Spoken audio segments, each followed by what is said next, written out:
Alright, let's dive into the legendary tale of Hades, the enigmatic ruler of the underworld in ancient Greece. Hold on to your seats, because this is one epic story. So, in the pantheon of ancient Greek gods, Hades was a big deal, and not in the good way. He was the brother of Zeus, the head honcho of the gods, and Poseidon, the god of the sea. But unlike those two, Hades was stuck with a rather grim gig. He was the lord of the underworld. Yep, that's right, he ruled over a dark and desolate realm where the souls of the deceased would dwell. From mighty heroes to the most ruthless kings, no one could escape Hades' judgment. And let me tell you, those who angered him, or the other gods of Mount Olympus, faced some of the most infamous punishments you could imagine. But Hades' path to becoming the ruler of the underworld was no cakewalk. You see, back in the day, the world wasn't always under the control of the gods. It was the Titans, the children of earth and sky, who ruled the roost.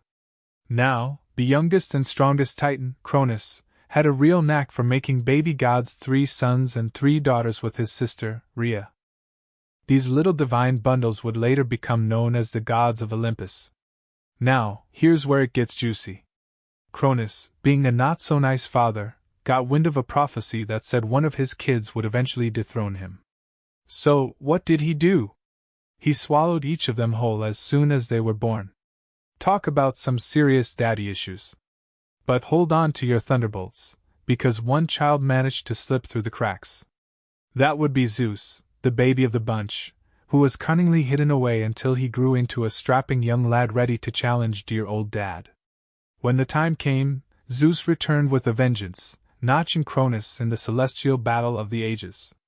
He freed his siblings from their father's belly, and together, they waged a colossal 10-year war against the Titans. And guess what? They had some extra firepower to help them out. You've got Zeus wielding a mighty thunderbolt, Poseidon rocking a trident, and Hades sporting a hat of invisibility. These divine accessories turned the tide of the war, and the Titans were sent packing to a deep, dark, and dreadful place known as Tartarus, buried deep within the earth. There, they'd stew in torment for all eternity. With the Titans out of the picture, Zeus, Poseidon, and Hades sat down to divide up the world among themselves. Zeus got the sky, Poseidon snagged the sea, and Hades? Well, he drew the short straw, landing the underworld, the place where all those dearly departed souls would hang out. Hades, being the eldest of the brothers, became the boss of the underworld. However, here's a fun twist: he didn't actually control death itself. Nope. That power belonged to Thanatos, the dude responsible for snatching up mortal souls when they kicked the bucket. Hades had a different gig. He presided over the kingdom of the dead, making sure things ran smoothly in the afterlife. Now, Hades was a bit of a recluse. He rarely left his fancy palace down in the underworld, so most folks didn't have much interaction with him. They were too busy avoiding his wrath, so they'd refer to him as the Infernal Zeus, or the Zeus of the underworld. Creative, right? But don't let his low profile fool you. Hades was a big deal down there.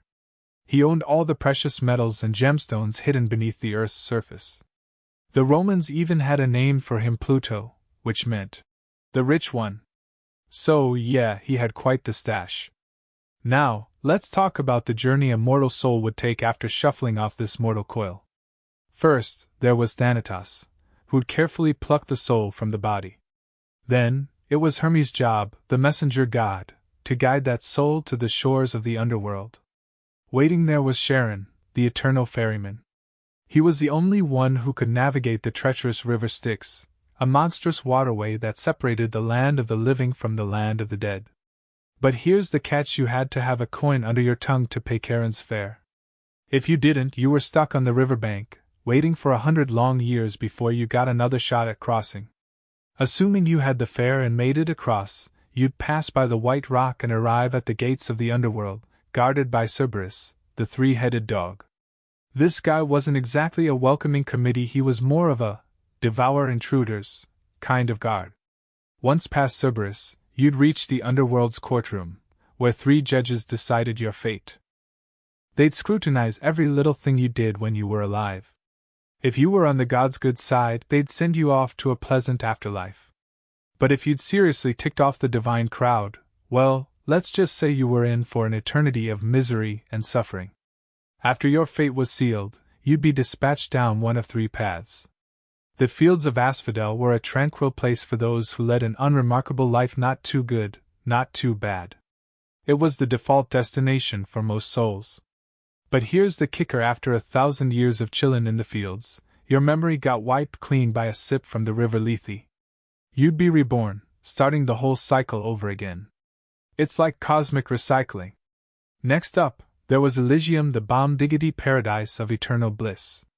This is where the heroes, demigods, and super-duper good folks hung out. Parties, feasts, and hunting were the order of the day. And get this, you could choose to return to the land of the living if you wanted, but most folks decided to stay put. Who wouldn't, with all those pleasures at your fingertips? There was even an exclusive spot within Elysium called the Isle of the Blessed, reserved for the cream of the crop, like Helen of Troy, Achilles, and Odysseus, all living it up for all eternity. But then, there was the third path, Tartarus. This was the pits, quite literally. It was where the worst criminals and those who seriously got on the gods' bad side ended up. Cronus and the other titans were chilling here, forever witnessing new souls joining the realm of the damned. The punishments here were next level nasty.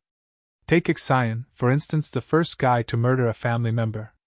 His punishment? Forever spinning on a fiery wheel.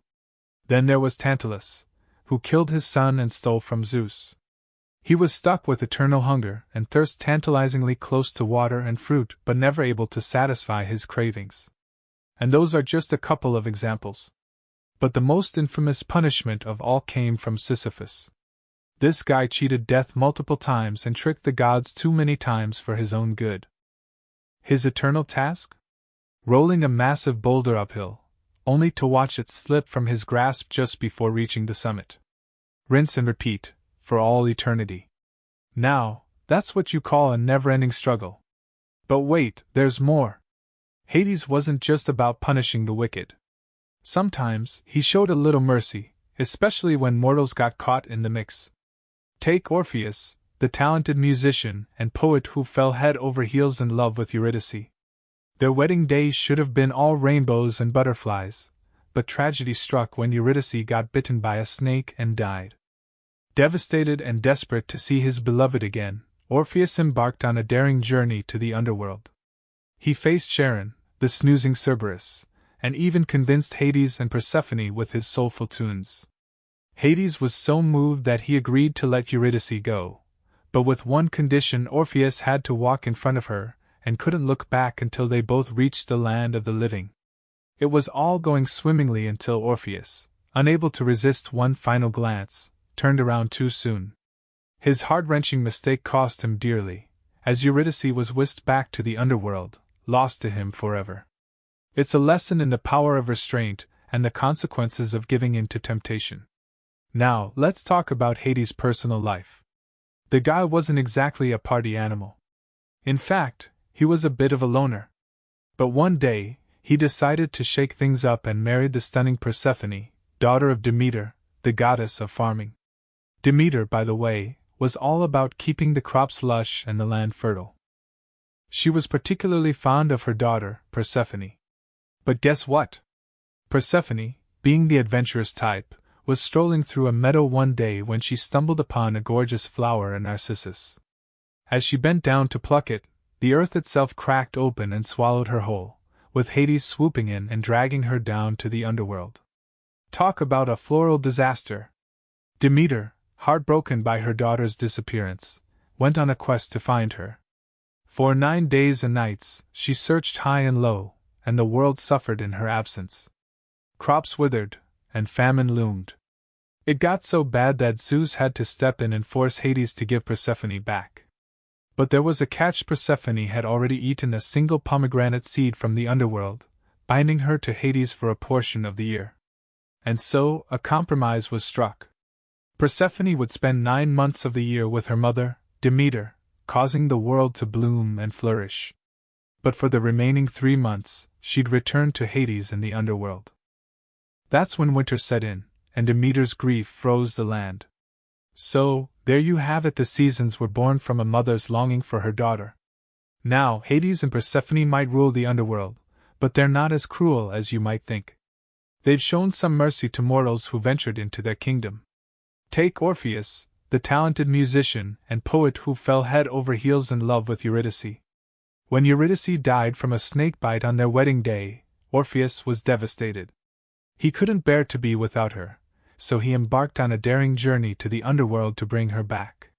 He faced challenges along the way, from convincing Charon, the ferryman, to lullabying Cerberus, the three-headed dog. But it was when he sang a heart-wrenching song about his love for Eurydice that Hades and Persephone were moved. Hades agreed to let Eurydice go, but there was a catch: Orpheus couldn't look back at her until they both reached the land of the living. Things were going well until Orpheus couldn't resist stealing a glance at his beloved just before they emerged from the underworld. That one moment of weakness cost him dearly. Eurydice was whisked back to the realm of the dead, forever out of his reach. It's a tragic tale of love, loss, and the importance of self-control. Now, let's get personal with Hades and Persephone. Hades wasn't exactly a social butterfly. He mostly hung out in his lavish palace deep within the earth, which was situated on an island surrounded by fire. Trying to find his place without an invitation was a recipe for getting lost in the labyrinthine halls of the underworld. But one day, Hades decided to spice up his life a bit and set his sights on Persephone, the goddess of spring and daughter of Demeter. Now, Demeter took her job seriously, making sure the land stayed fertile and crops flourished. But she cherished her daughter, Persephone, above all else. Here's where the plot thickens. While Persephone was innocently plucking flowers in a meadow, a breathtaking narcissus caught her eye. As she reached for it, the earth itself yawned open, and Hades seized the opportunity, pulling her down to the underworld. It was like the worst magic trick ever.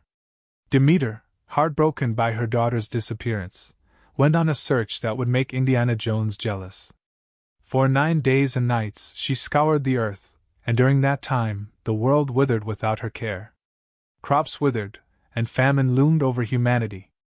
It got so dire that Zeus had to step in and order Hades to let Persephone return to her mother. But there was a catch: Persephone had already eaten a single pomegranate seed from the underworld, binding her to Hades for part of the year. A compromise was reached: Persephone would spend 9 months with her mother, causing the world to bloom in abundance. However, for the remaining 3 months, she'd return to Hades in the underworld. That's when winter gripped the land, a reflection of Demeter's sorrow and longing for her daughter. And that's how the seasons were born. So, there you have it, the epic saga of Hades, the underworld, and the enduring love story between Hades and Persephone, sprinkled with a bit of mortals' adventures in the land of the dead. It's a tale of gods and mortals, of love, sacrifice, and the eternal cycle of life and death.